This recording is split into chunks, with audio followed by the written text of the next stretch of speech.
I'm good, thank you. We're going to keep it as informal as possible. That's good. Yeah, we're going to keep it as informal as possible. Just tell us who you are, Mm-hmm. your job. Okay. My name's Adam Ibrahim. I'm a doctor, currently working as a junior doctor in psychiatry. I've been a doctor for nearly 12 years now. I originally trained as a GP. And then after a period of being unwell with mental illness myself, I ended up switching over to psychiatry. And I've been working in psychiatry for 3.5 years now. And in my spare time, I do sort of public health education programs here, Europe, wherever anyone will have me, and try and promote public awareness of mental health and health issues, really. And I always leave a gap so I can edit. Yeah, I do. Have you been watching the news on Harvey Weinstein? Yeah, I can't say I'm surprised. Well, what would be your summary of that? What do you think is going on there? It's What sticks out for you? for me. It's the usual thing. It's that power is a wonderful excuse for people doing anything they want to, and an amazing cover when people are afraid of the power that you have. So, I mean, this is a guy who, to all intents and purposes, has 20 plus year history of taking advantage of women because he was in a position of power over them as a director, producer, whatever. And they were afraid to speak out because with the kind of connections that he had, he could put in a word to his friends and they'd never work in Hollywood ever again. They'd be labelled as difficult or troublemakers or what have you. And so a lot of people, it wasn't so much a case of sleeping their way up to the top. It was more a case of when somebody tries to force themselves on you, you shut up or your career is finished. And we know that's happened, particularly with child stars before, the whole sort of the Disney generation of child stars who were saying that they were abused when they were kids. And we're now seeing it with older women. And it's taking people who are very comfortable in who they are now, very well established actresses, to come out and say, yes, 10 years ago this happened to me. Because there's a period of time where you feel you have no power, but you have lots of shame. And until you're in a position of power yourself, you can't challenge that. It took a long time for people to speak up. Yeah. Now, some people might say, on the basis of the fact that they waited so long, can it be true? Why would people who have actually got a voice take so long to say, I was abused by that man? Sure. Well, I think the first thing to say in terms of the can it be true thing is we have to think about what it means. Although sex these days is viewed as recreational and it's viewed as almost like a pastime, a hobby, it's still a very personal thing, particularly for ladies. It's involving huge amounts of emotional investment and intellectual investment and relationship investment. And so for a woman to talk about her sexual experiences, be they good or bad, takes quite a lot of courage, and it's not something that is generally done. So we need to have some respect for the fact that they're talking about things, and actually it must be fairly important for them to do it. Unlike guys who can talk about their sexual conquests all the time and it's viewed as being a wonderful thing and all the rest of it. Ladies, you can't do that.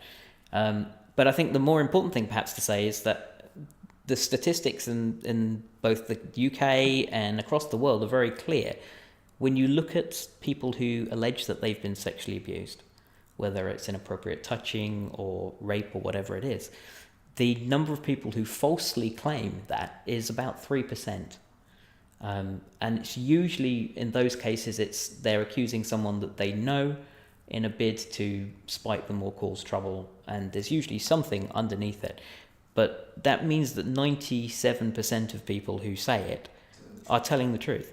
And not only that, we know that probably only about 10% of people who are sexually abused actually speak up. So we're talking about a tenth of the people who it's happened to coming forward. So there's this huge group of people out there. And you say, well, how can it be true after that length of time? And I think actually, if anything, the length of time, I think often actually adds credibility to it, because you've got to think what it takes for someone to be able to speak out. And we know that people who sexually abuse people, it's about power. It's not about sex. Sex is always better when both people are interested. There's fairly common sense. So it's not about sex, it's about power. And so there has to be a power differential for the person who's the abuser. And that power differential, that power that they have over the person, whether it's physical power because they're bigger or stronger, or it's financial power or positional power like young actresses and trying to make a good impression, that power differential is such that it stops someone from speaking out. They're afraid of the repercussions. There's always guilt, because when people have a position of power over you, one of the things that they are very good at doing is convincing you that it's your fault what's happening to you. And so you live with that guilt as well. And I've met hundreds of people, seen children who've been sexually abused. I've seen adults who've been sexually abused when they were younger and as adults. And it's the typical thing. There's still a question in their mind that perhaps they brought this on themselves. Was it what I wore? Was it something I said?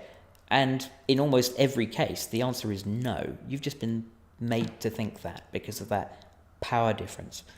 And so it takes a long time for people to speak out, because they have to either have enough courage to say, this needs to stop now because I'm hurting so much I can't run away from it, or they have to get to a stage where they feel strong enough to realize it wasn't them, it was this other person. And often what it takes is one person who's brave enough to step out, and then what you will find is a catalogue of people. Jimmy Savile. Absolutely. Jimmy Savile, any number of politicians in this country, Bill Cosby, although, cases not always proved in some cases, but the reality, as we say, there's no smoke without fire. But often you'll find it takes that one person who's extra brave to take a step. And these people, they never do it to one person. These people are serial predators. That's the reality of it. And you'll always see people coming out. So what does a predator look like?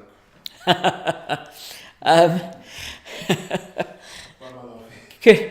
Anyone, really. I mean, the thing with people like this is they're charming. Because if they looked like a thug or a rapist, whatever a rapist might look like, no one would go anywhere near them. But these people are charming. As I said, they have this ability to convince you that what's happening is your fault, or you brought it on them, or it's not a problem. Particularly you see it with children when they're groomed, that they're taught, this is something special, it's our little secret. And that idea of bringing secrecy in brings guilt and ways of suppressing people. So these people are very clever, very manipulative, often very successful people.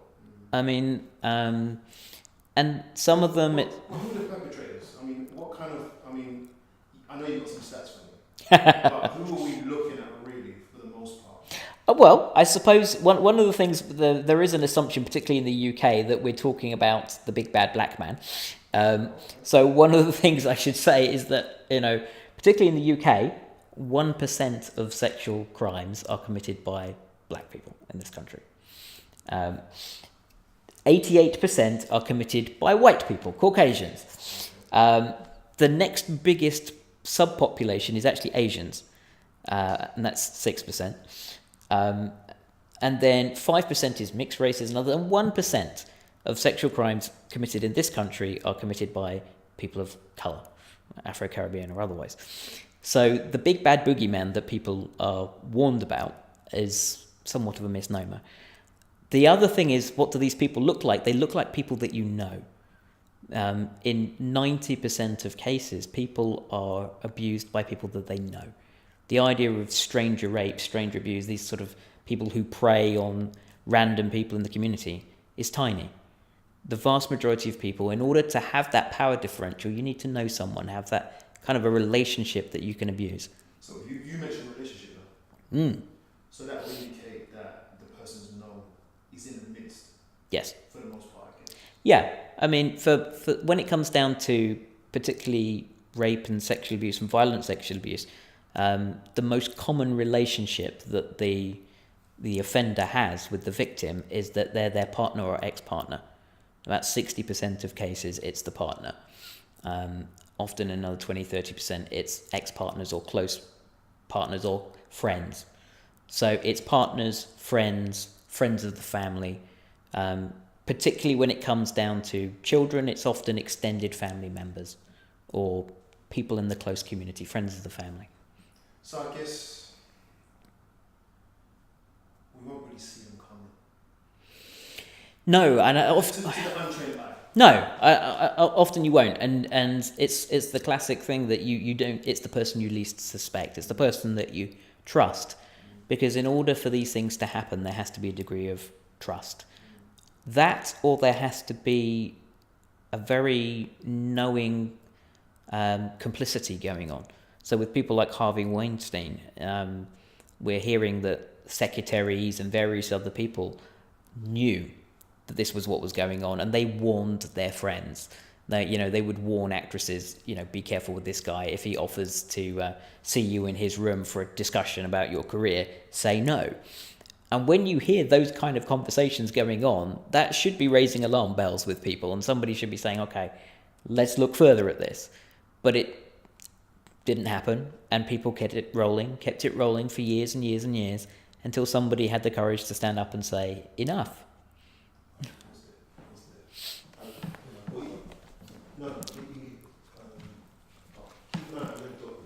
Because sometimes it's sort of calling about stuff. You'll hear it, it'll go quick, but it will do that because it has to chop up the file sometimes. Sometimes it stays on, sometimes it doesn't, but we should keep it on that. So, this is it. The title of this is The Culture of Silence. Culture of silence. You hit on something there. Secretaries knew. Mm-hmm. Business partners of his knew. Probably family members of his knew. And said nothing. Yeah. Because when people have that sense of power, they have a sense of entitlement about it. And they create almost this aura of fear around them, which creates silence. Because we learned a long time ago, with all sorts of weird and wonderful psychology experiments, that you can influence people to do something just by this fear of what's going on around you. I'll give you a silly example.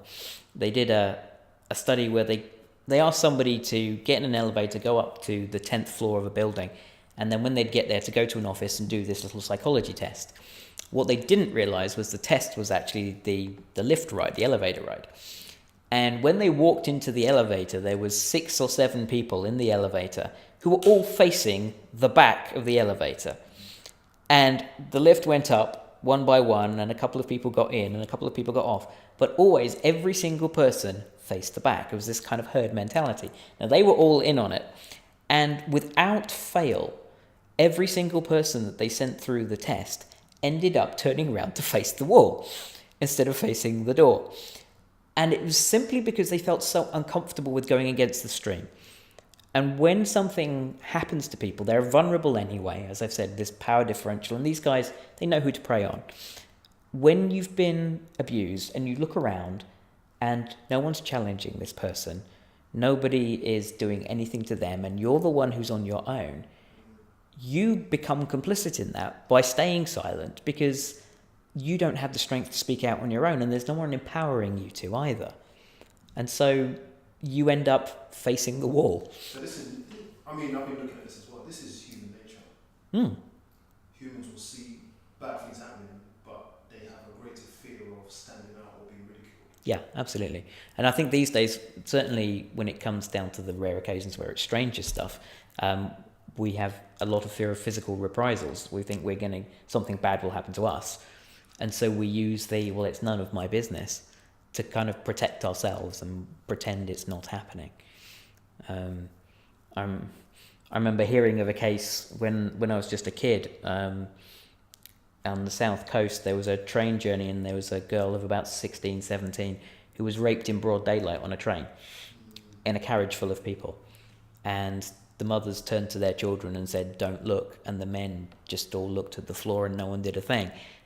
And this is a very common thing, even in the West. Yeah. This happens in the West. Yeah. It's staggering. Because we've become so afraid now of speaking out. We've become so afraid of what happens.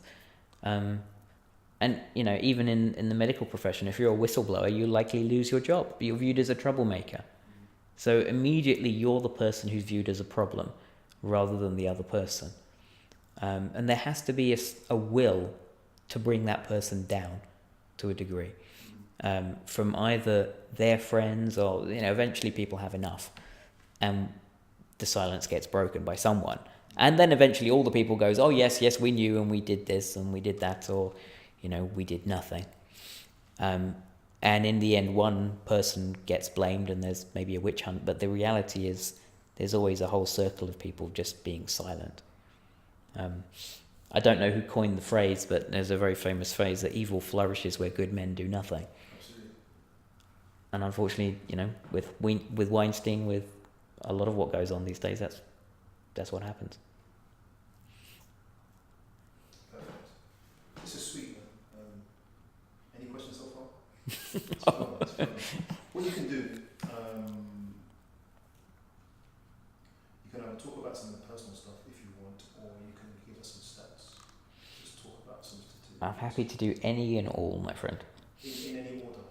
Doesn't matter to me. Let's talk about some of the stats that stick out for you. Okay. But try not to look down. I'll do my best. I'll do my best. You can look down and revise it. I'll just cut it. You know what I mean? That's fine. Okay, so say maybe say the top 3 interesting stats. top 3 interesting stats. Well, I think that unfortunately for me, the top 3 interesting stats are probably the most depressing of all of them. And that is 90% of people who have been abused never speak out. We never find out. Of the ones that do, the likelihood of a conviction is 10%.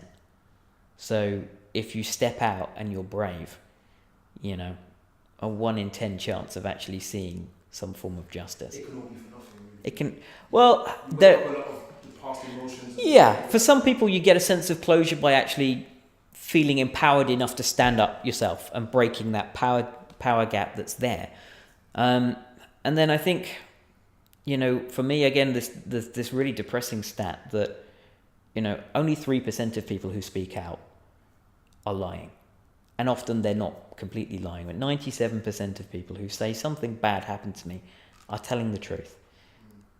But that's not what happens. We always get the digging up on their life and what happens. And if it ever gets to a court case, their life will be scrutinized with a microscope. And I mean, I have an acquaintance who is a South African police officer, and he's a sexual crimes officer. And I was talking to him about this, and he was saying, 90% of the ladies I meet are, making it all up. And I was gobsmacked. Not least because the reason that I came to know him was because he was investigating an alleged assault on a member of my extended family.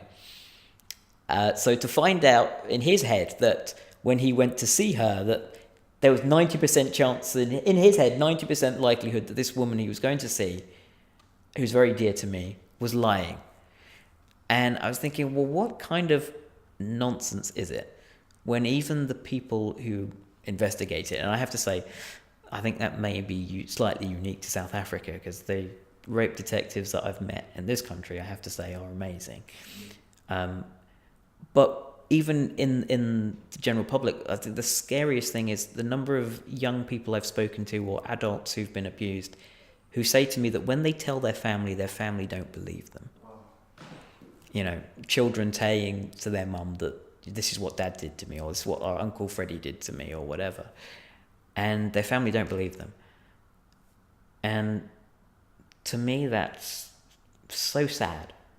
So sad, because just on the statistics, even if you forget everything you know about the person in front of you, the odds are they're telling the truth. Never mind the fact that they're someone who you know. But it's because the people who get abused, they are vulnerable. They've been picked because they're vulnerable.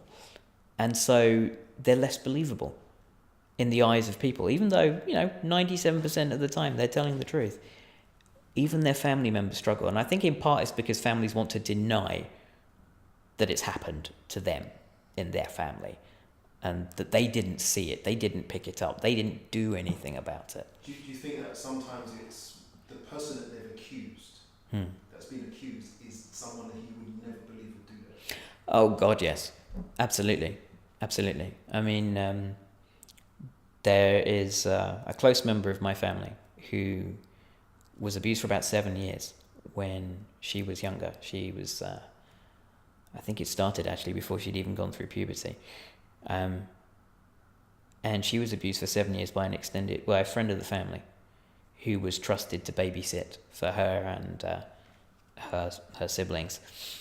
And the reason that the person was able to get away with it was because there was a lot of family dynamics there. There was a lot of difficulties in the home. There was domestic violence. There was a very troubled marriage for the parents.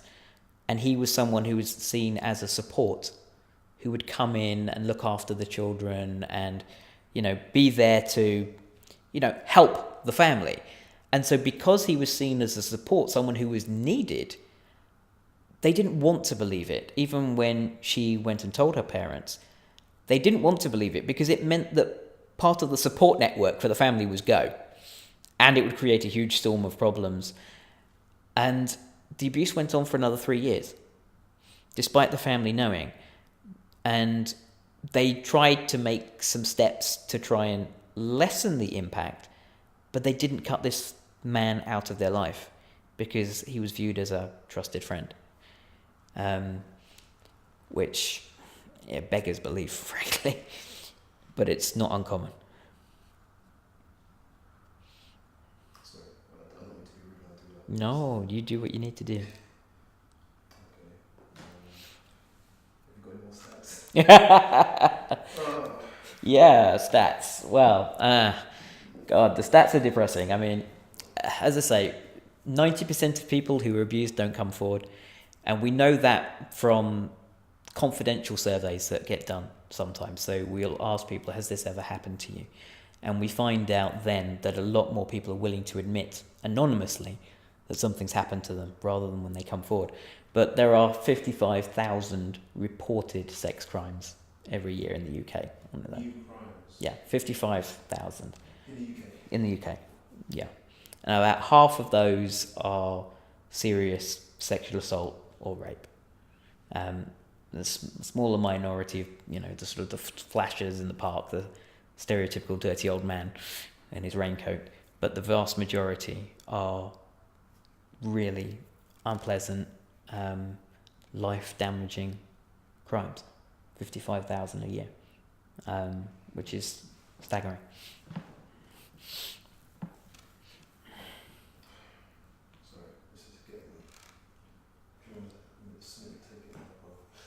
Take a mo, man. Take a mo. Alright. Go through your slide and just anything you pick. Yeah, let me just see what might be useful. Okay. I suppose one of the other things to mention is, as I say, people are often vulnerable, and we say, well, what does it mean to be vulnerable? It's not what people do. There is the misnomer that if you dress in a short skirt, you're asking to be abused or raped or something like that. There are some statistics which say that if you are the kind of person who goes to clubs on a regular basis, if you go to pubs, particularly if you go to nightclubs and you drink, that your chances of being abused are about 7 to 8 times higher than the general population. We say, well, what is that? Is that because they're dressing in short skirts? Well, actually, no, it's really the booze. Because when you've got alcohol in your system or drugs in your system, you're less able to protect yourself and aware of what goes on. So there's a lot of cases where prosecutions never happen because people are drunk. And that's whether it's in Hollywood, whether it's wherever.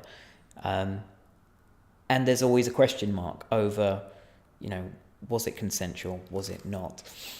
The other sort of group of people who really suffer a lot, and it's staggering really, are people who view themselves either as lesbian, gay, bisexual, transgender, if you look at transgender people, your lifetime risk of being sexually abused when they look at transgender people is 60%. 60% higher No, 60%. chance. 60% of transgender people between the ages of 25 to 60 report having been sexually abused at one point in their life. 60%. Okay, let's just get that clear. What does that mean? What that often means is, and there's questions about this. There is a discussion, and it's not politically correct to have, but there are discussions around gender identity and abuse, and whether or not abuse affects your sense of gender identity. So whether, for example, if you are a man and you're sexually abused when you're a child, does that make you more likely to identify as being gay later on in life? The short answer appears to be yes. What we do know is that people who decide that they're so uncomfortable in their gender that they wish to switch, either from a man to a woman or a woman to a man, 60% of those people at some point in their life will have experienced some form of sexual abuse. Now, how much of an impact that's having on their sense of gender identity, we honestly don't know. For some people, it may just be part of a very troubled upbringing. For other people, it may be part of it. I'll give you an example. I had a young patient who was 12 years old, brought to me here actually in this hospital, by her mum and her grandmother. Her grandmother had an abusive husband, and he used to beat her, and her children had seen her being beaten in the home. The girl's mum had also been in a series of abusive relationships, and this little girl had grown up seeing mum get beaten by a drunk and abusive dad.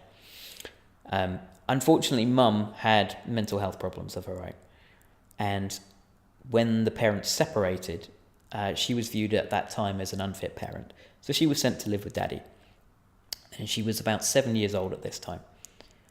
Daddy, unfortunately, had troubles of his own and sexually abused his own daughter for 5 years, despite the fact that he had a girlfriend at the time. So he sexually abused his own child for 5 years. At some point, she had the courage to tell her grandmother, her mum's mum, what had gone on. So grandma rescued her from there, and for a little time she lived with grandma. And then she was able to move back in with mum when mum had had some treatment and was doing better on herself. But by this time, her mum had had so much, she was so fed up of abusive men, she was now living in a lesbian relationship with an abusive woman. So she had switched from abusive men to abusive women. And you have this cycle. Often you have a cycle in families where this kind of behavior can carry on for generations. And you say, well, okay, was it that her mum's sense of identity switched because of being abused so many times by men that she decided to try something else? Or what? I guess it's not for me to say, but I mean, it's very suspicious that you see this kind of pattern of behavior again and again and again. But I think the other thing to raise is that people who have been victims of abuse often end up continuing in abusive relationships. And it's partly because they have a distorted sense of identity because of the abuse. They have a sense of guilt, a sense of worthlessness, and they tend to therefore be attracted to people who abuse them. All right, let's get it there. Abuse distorts. Can you just dig into that a little? Yeah. Particularly when we know that our personalities form from the ages of about 8 to our early to mid-20s. During that time frame, that's when we work out who we are, what our place in the world is, what we think about ourselves. And if you suffer abuse in that time, it imprints on your personality. So if you are, particularly if you're serially abused by someone who's in a position of power above you, whether it's a family member or a family friend or whoever, what happens is your sense of self gets devalued. You can view yourself as almost a thing, a belonging for someone. And what happens is you feel that you don't deserve to be treated any other way except this. That very rarely do people who have been abused identify with being a victim. So in effect, an abuser is sending the child or the victim into further abusive courses of action. Yes. As I say, it kind of it imprints on you, because what will often happen is, even if that person tries to have a normal relationship, the abuse that they have will play itself out in that relationship. So I'll give you an example. There is a cousin, a distant cousin in the family, who was abused when she was younger. And when she got married to her husband, who's a lovely, lovely man, she found it very hard to be physically trusting with him. And the first time they tried to have a sexual relationship, she screamed her head off and told him to get out of the room. She was very, very sensitive to him touching her, even though she knew she was safe, she knew that she was loved, she knew that she loved this person. It brought back that experience and those feelings of shame and self-loathing and hatred. And it took a long time for her, and a bit of therapy, and for both her and for her husband, to help her work through that.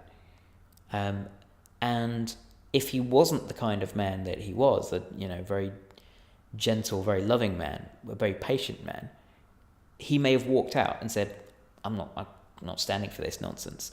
And then what that would have done is feed further into that loop that even, I'm incapable of having a normal relationship now. And you end up with this self-fulfilling prophecy of destruction. So you'll end up either having very shallow relationships, or you'll self-sabotage and walk out of a relationship yourself before it gets too close, because you know that pain's coming.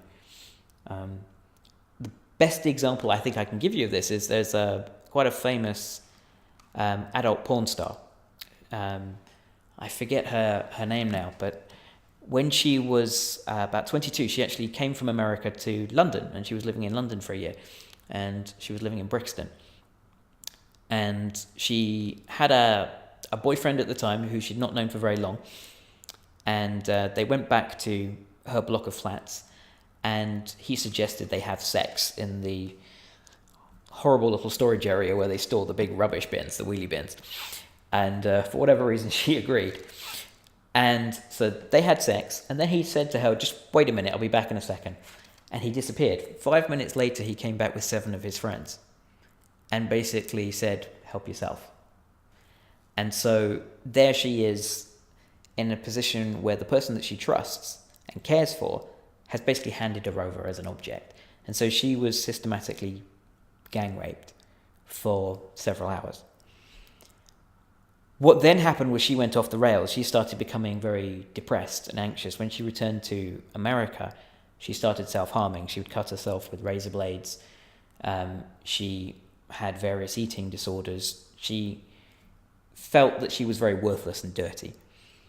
And ultimately, even though she ended up going to university and studying psychology and studying crime, she became a porn star. And for her, it was a way of being in control of her own body. And so what she decided to do was break the world record for what they call gangbanging. So she had a filmed sex session with 100 men, one after the other, after the other, after the other. And she explained this as being her way of regaining control. That she was going through essentially the same kind of experience, but this time she was in control of it. But her self-esteem was very poor. She came in and out of the porn industry several times, tried to get out of it, got sucked back in several times. And it was a very sad documentary to see. But I think that kind of shows how even one episode of damage rolls on for a lifetime. And there's no running away from that, not without professional help.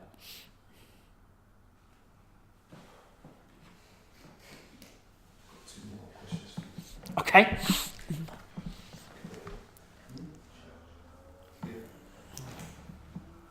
We're looking at don't answer it yet. We're just gonna get a question straight. Does the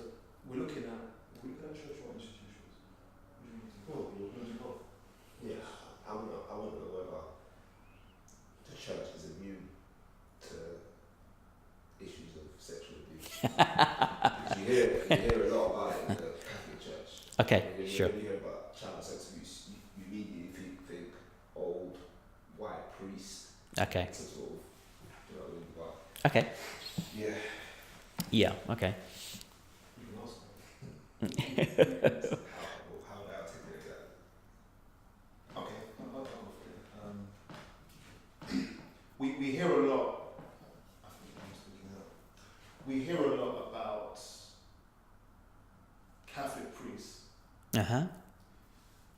partaking in paedophilic acts, and we've heard about it for hundreds of years.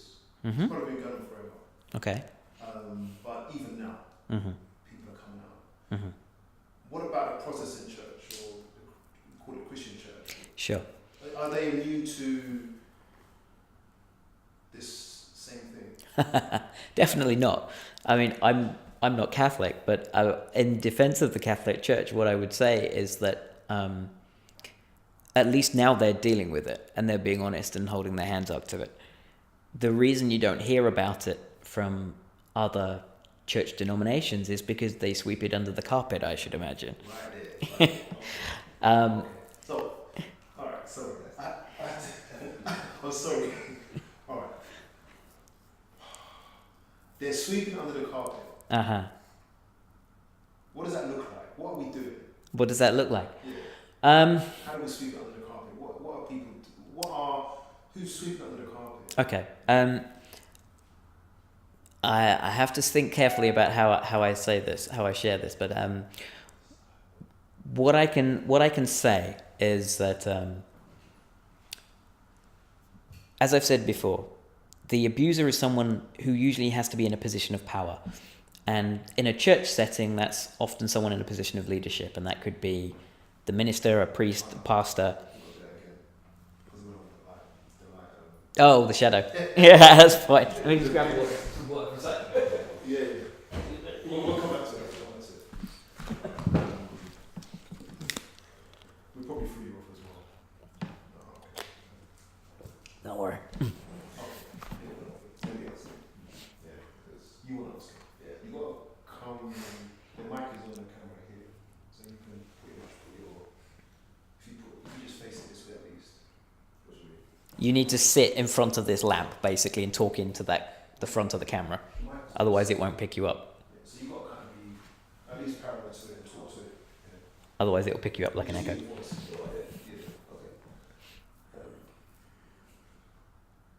You hear a lot about sexual abuse, particularly in the Catholic Church. I went to a Catholic school, which will remain unnamed, obviously. But years after I left, this whole revelation came out that the priest or priests connected to the church and the school were, for years and years and years, sexually abusing young children. Yeah. My question is, what about the Protestant church, as Curtis put it? Are they immune? God, no. No. In a word, the short answer is no. It's interesting that even the whole thing with the Catholic Church, it took someone famous. It took Sinead O'Connor, a very famous singer, who was making very loud complaints about the Pope, and she got slammed quite heavily for it about 10 years before it all started to come out. But the only reason perhaps we hear about the Catholic Church so much is because it's so big. About 50% of the Christians in the world belong to the Catholic Church. So it's the single biggest organization. Are other church organizations of other denominations immune? Hell no. The reason that you don't hear about them is either because they're smaller or because they sweep it under the carpet. Or they sweep it under the carpet. I mean, what else can I say? People are hearing that it must come out in some way. Yeah, so somebody Sure. hears something. Sure. What are leaders or people in responsibility, positions of responsibility, or family members, or whoever it is, who's finding out, and what are they actually physically doing about that abuse? Right. Okay. Well,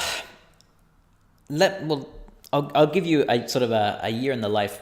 I served as the head elder for a large church in central London, which had about 300 members for a year. And it was a year I'll never forget. I had our church was very multicultural, very multinational.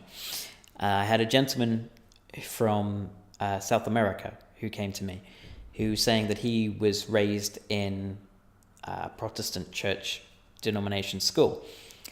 And when he was talking to some of the other kids about some of their experiences, he said he suddenly realized that some of the behaviors that he had seen as perhaps a bit odd were actually abusive. He hadn't necessarily realized that the way that the person was touching him was inappropriate. And it was only when he was talking to others that he found out that things had gone considerably further with others. And he came to me because he felt like writing to the national newspapers of the UK to proclaim from the rooftops what was happening in his church denomination, because he had been trying to get justice for himself and for his fellow classmates from the hands of a number of both ministers, teachers, various people in authority, and he had been getting nowhere. So he came to me for help, and I had to talk to him and talk to my church pastor and the church leadership, and we talked about it, and we actually wrote to the leadership in our country and in his country to say, this has been brought to our attention and we'd like you to look into it, and we'd like you to feed back to us what's going on. And I didn't hear a thing. I never heard a thing about it ever again. How long ago was that? That was a few years ago now, maybe about 5 years ago now. So that's reasonably recent. It's actually a crime. It is a crime. You're absolutely right. It's a crime. To accusations of sexual abuse. Yeah. It's not reported, you know what's happening. Yeah, I mean, a lot of the time, unfortunately, in his case, one of the main instigators, or alleged instigators, I have to say, because there was never a case done, he had died. So there wasn't very much. And sometimes these institutions get shut. And so once they're closed, it's very hard to track back records. And actually, to an extent, I think I have to say that attitudes have changed considerably now. People used to be an awful lot more afraid of people in authority. Everything from, children all the way up. Just even with my parents, if you got up to trouble and the village bobby told you off, that was terrifying. These days we have kids who will argue and swear at police officers, call them all sorts of names under the sun. So our attitude to authorities changed, and the church's attitudes changed. So now we all receive training when you're in leadership positions about child protection and safeguarding issues, and every church has to have a nominated person, and there's a clear policy, and there's a clear chain of command for actually reporting these things. In the past, there wasn't.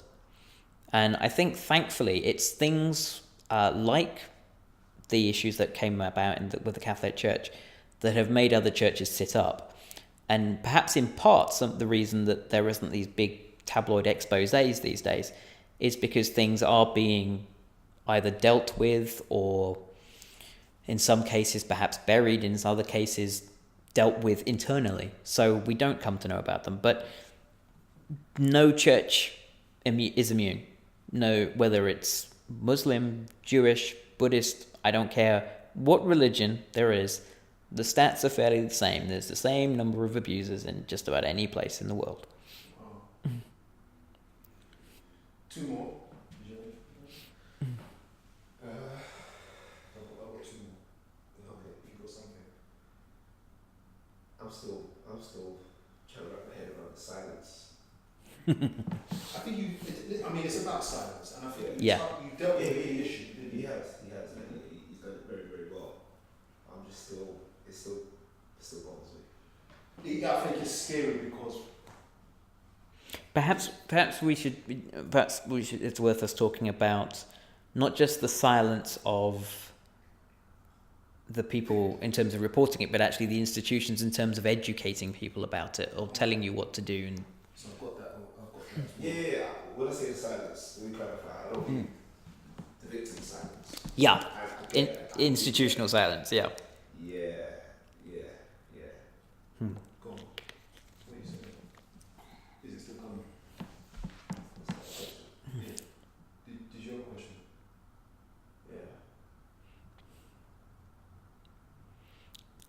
maybe just say, how can we break the silence? Well, I mean, I think I've got that as well. If you've got that, you do it. You said in a different form. But I have to be fair, ask this question.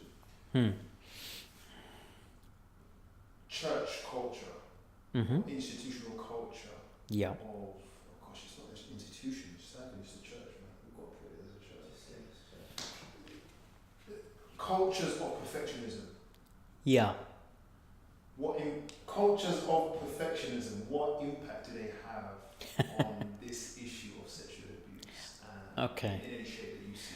Well, I guess firstly we should probably explain what we mean by cultures of perfectionism. I guess in certain cultural settings, whether that be a church setting, whether it's a family setting, honor and image is everything. So I come from a mixed heritage, partly Asian, partly white. In Asian cultures in particular, there is a sense that shaming the family is the worst thing you could possibly do. In Oriental cultures, it's very, very similar. So hence we have the idea of honor suicides, honor killings, these kind of things, where the image of the family, the image of the institution is everything. And we mentioned, the Catholic Church beforehand and so on, but where institutions often want to have a veneer of perfection, that there's everything about them is good, which is why when things suddenly get broken, like Hollywood and Weinstein, which has been in the news recently, it becomes such a shock and a big thing and it's big news. But I think within those organizations, we can create a sense in people themselves that everything has to be perfect. And I think particularly in religious settings, in Christian culture, particularly in Adventist culture, I was raised as an Adventist, although my dad's side of the family are all Muslim, so I've seen two sides of this. There is a sense you're expected to be intellectual, you're expected to look good, to sound good, for everything to be okay. It's not okay to be struggling. It's not seen as cool if you're a guy to cry. Yeah, and your spirituality. And there's sometimes an implication that if something has happened to you, it's because you're not perfect. You've done something wrong. Either you've attracted the wrong kind of attention, or you've gone after the wrong kind of relationship, or you don't have enough faith, or whatever it is. There's often a sense of blame when it comes to perfectionism. And I've seen that with patients that I've met, I've seen it with friends, and I've seen it in institutions that I've worked with both in the sort of church setting and in the work setting, that people are so intent on maintaining this image that everything is okay that will do almost anything. It's almost like going through a mourning experience. We talk about sort of anger and denial and stages of going through things. There is a lot of denial which goes on, that it can't possibly be happening to us in this family, or in this church. This can't be happening. There's a lot of denial which goes on, and that sense of denial is often enough to dissuade people from saying something. Because people have created a world, and if you take one brick out of that world that we all spent the last 50, 60, 100 years creating, I will sacrifice you rather than... Yeah, I think particularly in religious settings, because there is a sense that you're bringing shame on God almost by stepping out. It's not just that you're shaming your church, but the church is supposed to represent God and represent the religion. So actually you're bringing shame on Christianity or Islam or whatever your religion is if you step out. But the reality is the world is full of people. Religions, ideologies, whatever they are, they don't change the fundamental fact that we are wicked people at times in all of us. And we don't like recognizing that. And what will actually happen is sometimes what we will do is actually explain away that behavior and say, well, actually, maybe they didn't really mean it. Maybe you're misunderstanding what happened to you. I'm sure he wouldn't mean that. He's not a nasty person. He's not a bad person. He's done this. He's served faithfully for so many years or whatever. That there's almost a sense of trying to rationalize it away. And then when you can't rationalize it away anymore because it's in your face, you then have to find a way of reconciling your own sense, your own vision, your own dream that everything around you is perfect. You have to rationalize the fact that it's not anymore. And it's so distressing for some people that they can't address it. So often there isn't much of a challenge that's done. People might talk about things, but not very much happens. So that leads me on to ask, I did say two, but what advice would you have if we can keep this really concise, this bit, because I think I want an abused person to just hear it. Okay. Let's say you've got 10 seconds to convince that young girl, she's 25 maybe or 18, convince her as to the next course of action if it's happened. Okay. What advice would you give to someone right now who's been abused? I think the first thing I would say is it's not your fault. And it's really important that you understand that. The second thing I would say is you're not alone. And I think the third thing I would say is the people or the person who did this to you is ill, is sick, they need help, and they need stopping. And if it's within your power, your strength to do something about that, then do it. A lot of people are afraid of doing something. But I think if I had only one message, it would be, it is not your fault. And actually trying to process it, trying to bring someone to justice, talking about it, won't just be a way of bringing punishment or closure or something, but it will help you heal. Because if you try and pretend it didn't happen, if you try and bury it, it will not just hurt you, it will hurt the people that you love around you, because you can't hide something like that. It will always come out.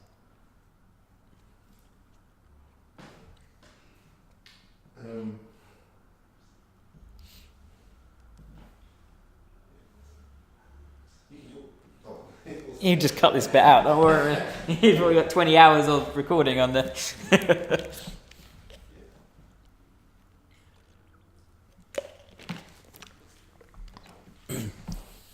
Speaking to the issue of the culture of silence, how would you suggest breaking that culture of silence? I have to simply say we have to be honest with ourselves, and then we have to be honest with other people, and we have to be brave. And we have to share. We have to stop pretending that we're perfect. We have to stop pretending the bad stuff hasn't happened to us.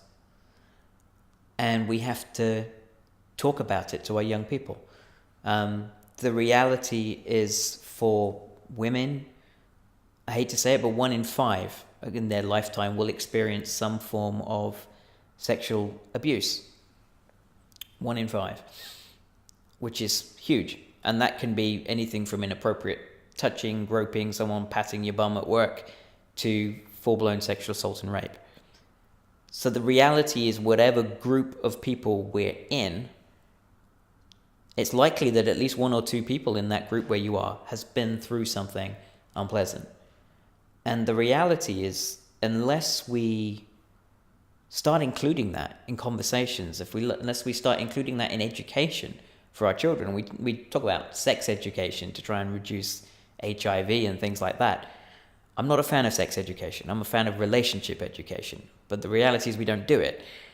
But I think it's important that we talk to young people and say, it's not just about staying safe online, but actually people sometimes do bad things when it comes to relationships. And if it happens, tell someone. Do something.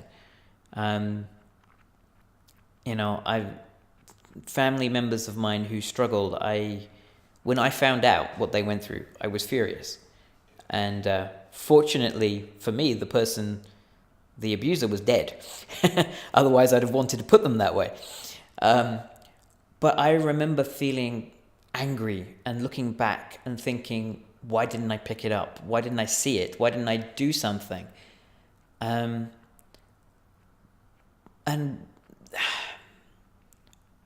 we have to just talk. That's all it is. Because the more we talk about it, the easier it becomes for other people to talk about it. That's all there is, really.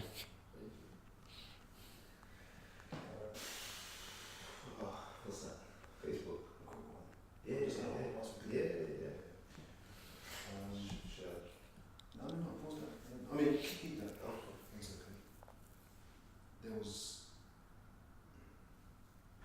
I've got 2 more questions. You can answer them really quickly, if that's okay. Yeah, of course. Because my sister, what happened with her, I think the majority of the church is trying to really out for blood, right? Mm.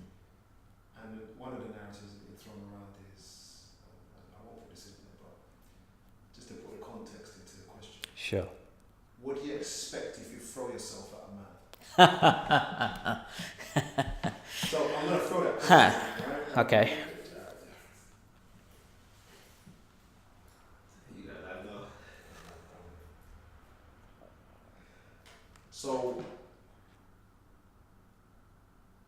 I think that if someone says, what are your thoughts on this? Okay.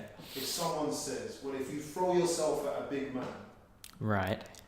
what do you expect? Throw yourself at a big man. Wow.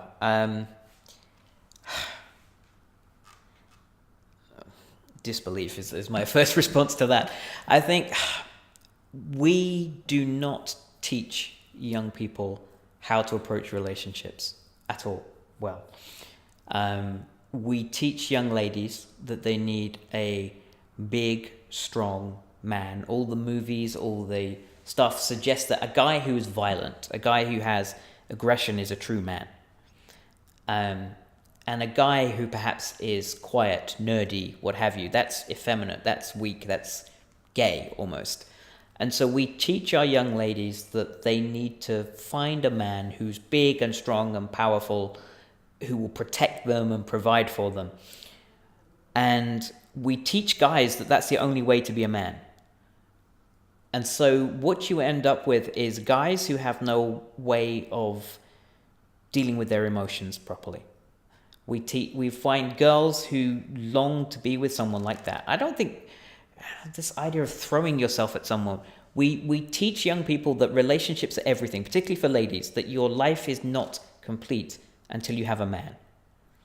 And so we make them so worried, and we delay relationships now because we go to college and university, and whereas 10, 20 years ago, people would get married at 18, 19. Now people are getting married. I was 32 when I got married. We delay and delay and delay. So there's this sense of desperation in people sometimes. And I think particularly in the church setting, we know that particularly in Protestant churches, often women outnumber men 5-1. So for a woman to find the right man, often they will go for somebody who seems like the right person. So really, I think maybe the context was slightly missed. What was asking was, people think that the reason why he was abused, right, is because you threw yourself at a man. That's nonsense. And a man is going to, what do you expect? Sure. Even if you're 13, 12, 13, 14 years old, yeah. if you put yourself in that position, then what do you expect? No. Abuse is about power. Throwing yourself at someone you could view it as desperation. As a minor. Yeah. No act of the victim in any way explains what the perpetrator does. If you abuse someone, you did it because you are sick. You are ill. You have wrong ideas of relationships. You have wrong ideas about what is valuable. And regardless of what, drunk or otherwise, a real man, if we're talking about throwing yourself at a big guy or something like that, a real man would see you as a vulnerable person and protect you and say, no, it's not appropriate. Right now, you're drunk, you don't understand what you're doing. I like you, but I respect you enough that if I want to be with you, if I want to sleep with you, I'm going to do it properly in the context of a meaningful relationship. Any other argument around that is nonsense. Last question. All right. I belong to a church. Uh-huh. I have just been abused, or I have been abused in the past. Okay. Should I go to the police?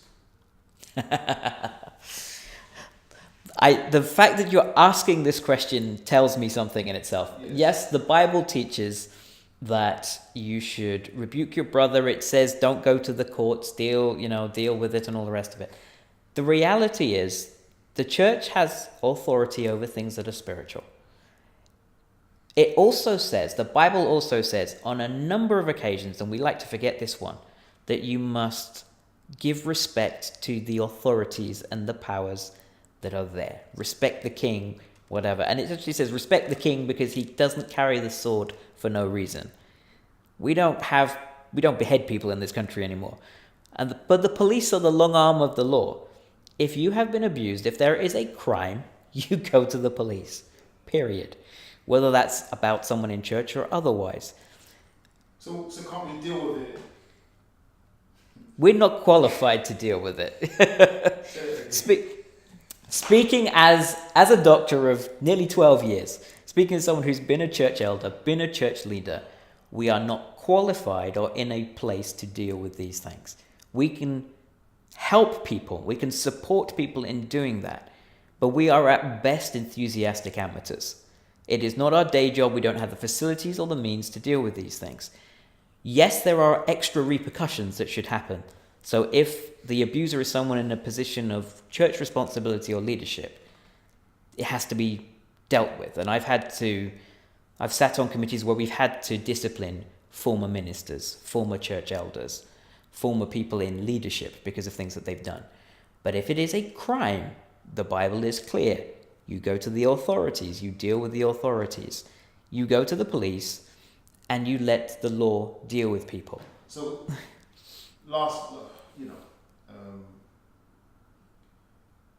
why don't people just forgive?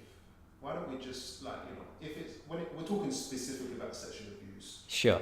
Let's just forgive and move on. The thing with that is forgiveness is helpful only for the person who's been wronged. Because the people who abuse you don't care about you. They are abusing you because they see you as insignificant, less than themselves, something to be used, an object. Forgiveness is a way of dealing with the anger and saying, I'm going to let God deal with you, or I'm going to let the universe deal with you, or otherwise. But what it doesn't do is it doesn't protect anyone else. It doesn't bring a sense of justice. And particularly for Christians, the Bible, if it speaks about anything, it speaks about justice. It talks about Jesus bearing the punishment for things that we've all done.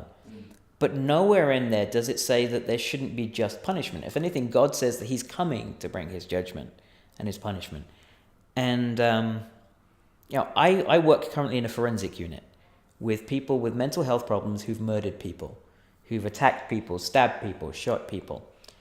And you can say, yes, forgive these people, that's fine, and let them carry on. But the reality is they'll do it again. So you can forgive someone, sure, but it's the once bitten, twice shy thing. Something happens, this person is dangerous, you stop them being dangerous to someone else. That's our Christian responsibility and duty.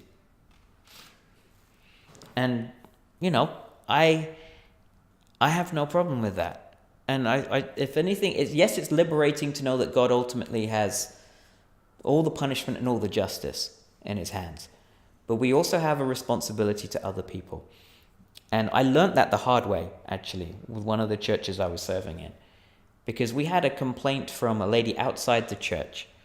She had requested some Bible studies, and a member of the church had gone to do Bible studies for her.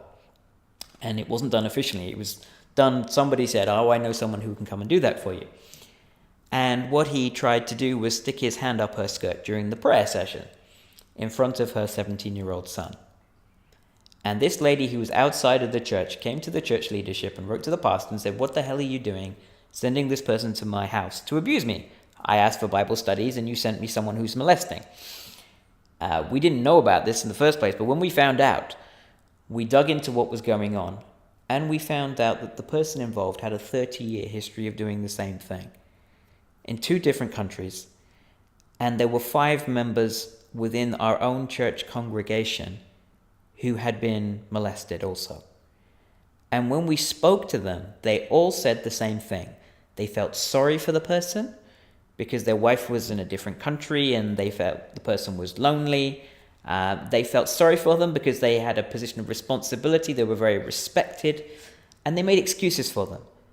And because they made excuses, he was free to do it again and again and again and again for 30 years, affecting not just those people, but their families, not just their own emotional experiences, but their understanding of God, their understanding of the church.